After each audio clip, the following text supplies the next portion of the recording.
안녕하세요. 자미원 한의원의 원장 허정원입니다. 오늘은 어지러움증과 불면증에 관한 주제를 가지고 영상을 한번 준비를 해봤는데요. 의외로 이렇게 어지러움 증상을 경험을 했다거나 아니면 어지러움 증상을 호소를 하면서 그러면서 불면증을 앓고 있는 분들이 또 많더라는 거죠. 아주 심한 경우에는 이석증이라는 아주 큰 어지러움, 그걸 경험하고 나서 불안감 때문에 잠을 못 주무시는 분들도 있고요. 자잘하게 빈혈처럼 잠깐 어지럽다거나 아니면 갑자기 탁 어지럽다가 이내 괜찮아지는 이런 어지러움증을 호소를 하면서 불면증을 앓고 있는 분들이 있는데요. 이 어지러움증과 불면증의 관계도 꽤 상당히 밀접한 관계를 가지고 있기 때문에 이와 관련된 영상을 한번 준비를 해봤습니다. 우선 어지러움증의 종류와 원인에 대한 얘기를 드려볼까 하는데요. 이렇게 전문적인 종류라기보다는 우리가 평소에 느끼는 그런 어지러움증의 종류, 그러니까 증상적인 측면을 한번 살펴보고요. 그에 대한 원인을 한번 짚어볼 건데요. 첫 번째는 세상이 정말 빙글빙글 도는 것처럼 아주 심한 어지러움증이에요. 가만히 있어도 어지럽고 눈을 감고 편하게 누워 있어도 어지러워서 계속 뭔가 이렇게 도는 듯한 느낌이 들어서 정말 막 불안감과 어찌할 바를 모르는 이런 상태가 되는 경우가 있는데요. 이런 경우라면 일단은 이석증을 의심을 해 보셔야 돼요. 내 자세의 변동이 없음에도 불구하고 균형을 잡아주는 전정기관의 문제가 옴으로써 느껴지는 이런 어지러움증이기 때문에 이 경우라면 이석증일 가능성이 아주 높습니다.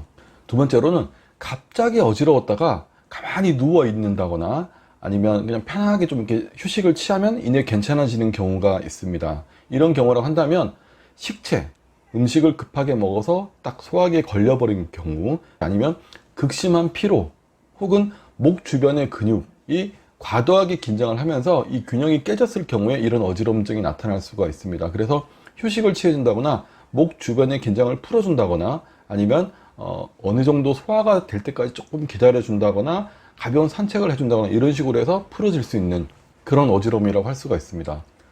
세 번째는 앉았다가 일어설 때 느껴지는 그런 어지러움인데요. 아마 이게 가장 많은 빈도수를 차지할 겁니다. 이 경우는 저혈압일 수 있습니다. 앉았다가 일어설 때 좀 심한 경우라고 한다면 눈앞이 까매지는 느낌이 들기도 하고요. 이게 더 심해지면 혈압이 급격하게 탁 떨어지면서 실신하는 경우도 있습니다. 그리고 빈혈이 원인이 돼서 이렇게 일어날 때마다 어지러울 수가 있는데요. 빈혈인 경우에는 순간 어찔하다가 조금 눈을 감고 조금 쉬어주면 이내 괜찮아지는 그런 상태의 어지럼증을 보여줍니다. 네 번째는 약간의 육체 활동을 하면 숨이 차면서 어지럽다라고 얘기하시는 분들이 있습니다. 일단은 빈혈을 의심해 볼 수 있고요. 간혹 심장의 박동의 이상으로 인해서 뇌에 혈액 공급이 제대로 일어나지 않아서 나타나는 그런 어지럼증일 수 있습니다. 다섯 번째로는 배고픔을 느끼고 그 배고픔을 느끼는 상태가 조금 오래 지속이 되면 갑자기 확 어지러워지는 경우가 있습니다. 약간의 식은땀이라든지 열이 팡 오르는 느낌을 동반하면서 어지럽다라는 느낌을 느끼게 되는데요. 이 경우라고 한다면 저혈당을 의심해 볼 수가 있습니다. 일시적으로 혈당이 딱 떨어지면서 빈혈 상태처럼 몸에 기력이 확 빠져버리는 경우라고 할 수 있는데요. 흔치는 않지만 간혹 탄수화물에 대한 의존도가 높다거나 공복에 갑자기 어떤 활동을 하면서 땀을 많이 흘린 경우에 이런 현상이 나타날 수가 있습니다. 여섯 번째로는 가슴이 답답하고 숨쉬기가 힘든 느낌이 들면서 어지럽다라고 얘기하시는 분들이 있습니다. 말 그대로 호흡이 힘들어지면서 약간 어지러워지는 경우인데요.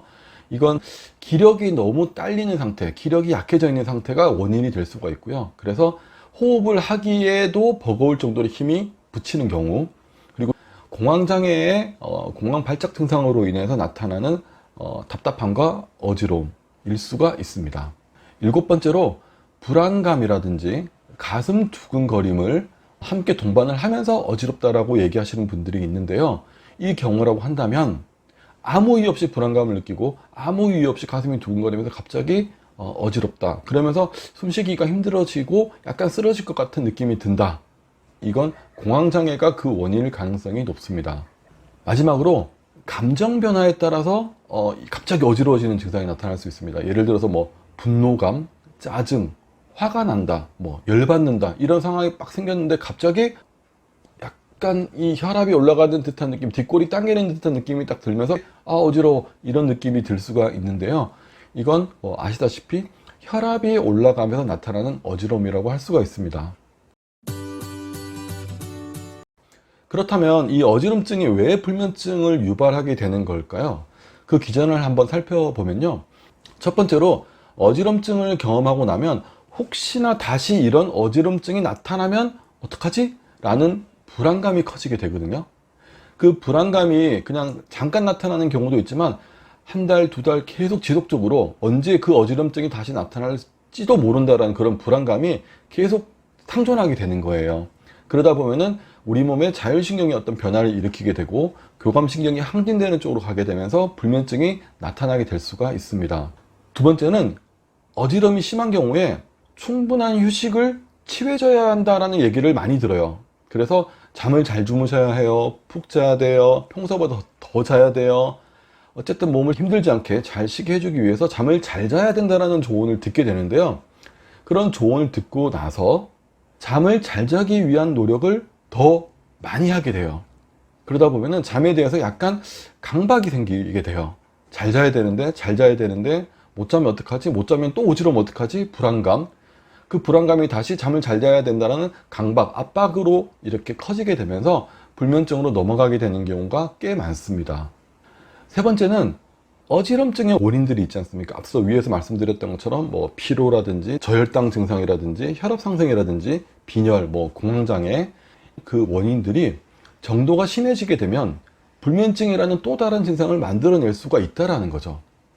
실제로 앞서 말씀드린 그런 어지럼증의 원인들이 모두 불면증의 원인이 될 수 있는 그런 종류들이에요. 그러다 보니까 그 원인들이 가볍게는 어지러움 증상을 유발하는데 그게 심해지게 되면 불면증까지 만들어낼 수 있게 된다는 거죠. 우리가 어지럼증과 불면증을 연결시켜서 생각을 해야 되는 이유가 바로 여기에 있습니다. 어지럼증의 그 원인을 풀어헤치지 못하고 계속 내버려 두게 되면 처음에는 어지럼증이었지만 나중에 그게 불면증으로 이어지게 되고 불면증과 어지럼증을 동시에 호소하는 그런 상태가 만들어질 수 있기 때문에 공통된 원인을 찾아서 풀어주는 것이 필요하다라는 거죠. 그럼 이 어지럼증의 한약적인 원인은 어떻게 바라보고 있을까요? 가장 흔하면서도 가장 빈도수가 높은 게 뭐냐면 바로 수기능심이라는 건데요. 우리 몸에 정체된 수분이 과도하게 많아지게 되면 심장이라는 불을 꺼버리려고, 그러니까 물이 불을 꺼버리려고 하는 상황이 만들어지게 돼요.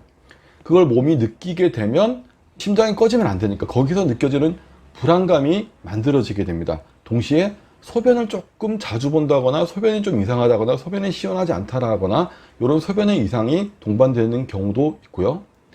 좀 붓는다, 잘 붓는다, 이전 같지 않게 좀 자주 붓는 것 같다라는 느낌을 느끼게 되는 경우도 있고 불안감이라든지 가슴 두근거림을 동반하는 경우가 많습니다. 두 번째 원인은 간열인데요. 간열이 지나치게 커지게 되다 보면은 간풍이라는 상태를 만들어내게 됩니다. 이 간풍이 한의학적으로는 이런 어지럼이라든지 고혈압이라든지 아니면 갑자기 팍 쓰러지는, 열받아서 탁 쓰러지는, 실신하는 이런 상태를 표현할 때 우리가 간풍이라는 얘기를 하는데요. 이 간풍이 결국은 어지럼증의 원인이 된다는 거죠. 평소 혈압이 높다거나 감정 기복이 좀 크신 분들, 화를 잘 내시는 분들, 그런 분들이 짜증이 난다거나 분노감이 폭발하는 그런 상황이 온다거나 울분을 참지 못한다거나 이런 식으로 감정 변화가 커졌을 때 그로 인해서 혈압의 상승폭이 커지게 되면서 나타나는 어지럼증이 있습니다. 세 번째는 혈허로 인한 어지럼증인데요. 이게 그냥 쉽게 얘기하면 빈혈로 인한 어지럼증이라고 생각하시면 될 것 같아요. 여성분들의 경우에는 생리할 때 어지럼증이 더 심해진다라고 얘기하시는 분들이 있고요. 약간 조금 숨이 찬다거나 아니면 조금만 운동해도 숨이 찬다, 어지럽다라는 빈혈 증상을 자주 호소하시고 거기에 고기 반찬은 좀 잘 안 먹는다, 육식 별로 좋아하지도 않고 고기는 별로 잘 안 먹게 돼요 라고 얘기하시는 분들이 여기에 해당되는 경우가 많습니다. 네 번째로는 기허로 인한 어지러움입니다. 머리로 공급할 수 있는 이 에너지, 기운이 부족해지게 되면서 나타나는 어지러움이라고 생각하시면 될 거예요. 그러니까 머리까지 에너지 공급을 원활하게 해줘야 되는데 공급할 에너지가 부족한 거죠. 있다 하더라도 머리까지 치고 올라가지를 못하면서 나타나는 어지러움인데요. 주로 과로를 한 이후에 심한 피로감과 함께 땅으로 꺼질 듯한 느낌의 어지러움을 호소하시는 경우가 많습니다. 다섯 번째는 위장의 열로 인한 어지러움인데요. 앞서 말씀드린 그런 저혈당 증상, 배고픔 때문에 나타나는 어지러움이랑 일맥상통하는 부분이 있는데요. 평소에 배고픔을 잘 참지 못하는 분들이라거나 아니면 탄수화물에 대한 의존도가 높은 분들이 끼니를 거르거나 식사 시간을 좀 지나치거나 아니면 과도한 육체적, 정신적 활동을 하고 난 이후에 혈당의 소모가 큰 이후에 갑자기 저혈당 증상이 딱 나타나면서 그와 함께 나타나는 어지럼증이라고 이야기할 수가 있습니다. 마지막으로 여섯 번째는 소화불량으로 인한 어지러움이 있습니다. 소화가 안 되는데 어지럽다고? 좀 이해가 안 될 수가 있는데요. 체한 뒤에 두통을 호소하시는 분들 있죠. 그러니까 체했는데 머리가 아프다라고 표현을 하시는 분들이 있는 것처럼 어지러움이 나타날 수도 있다는 겁니다. 체하고 난 다음에 어지러움을 경험을 하고 난 이후 이 소화기가 다시 정상 상태로 돌아가야 되는데 그러지 못하고 아직까지 좀 이렇게 껄끄러운 상태에서 약간 과식을 한다거나 아니면 신경을 써서 소화기의 어떤 운동이 더 느려지게 되었을 경우에 더부룩함을 느끼면서 어지러운데요? 라고 얘기하시는 분들, 이런 분들은 주로 식후에, 주로 점심 식사 이후에 많이 그러는데요. 소화가 잘 안 되는 상태에서도 계속 머리를 써야 되는 상태, 근데 머리로 가야 되는 피가 소화를 시키느라고 다 소화기에 몰리면서 상대적으로 머리 쪽으로는 혈액 공급이 잘 안 되면서 나타나게 되는 어지럼증이라고 할 수가 있습니다. 오늘은 어떻게 보면은 불면증 얘기보다는 어지럼증에 대한 얘기를 좀 더 많이 드렸는데요. 이 어지럼증의 원인이 결국은 불면증의 원인이 될 수 있기 때문에 어지럼증이 나타나는 그 상황을 바로 잡아주게 된다면 불면증으로 넘어가는 걸 예방할 수도 있고, 혹시라도 불면증이 같이 동반된다 하더라도 결국 뿌리가 원인이 같다라고 한다면 두 개의 가지를 가지고 있는 하나의 뿌리, 그 뿌리를 치료해 줌으로써 불면증과 어지러움증 두 마리 토끼를 다 잡을 수 있다는 개념을 설명드리려고 이 영상을 한번 준비를 해봤습니다. 오늘 영상 여기까지 하도록 하겠습니다. 감사합니다.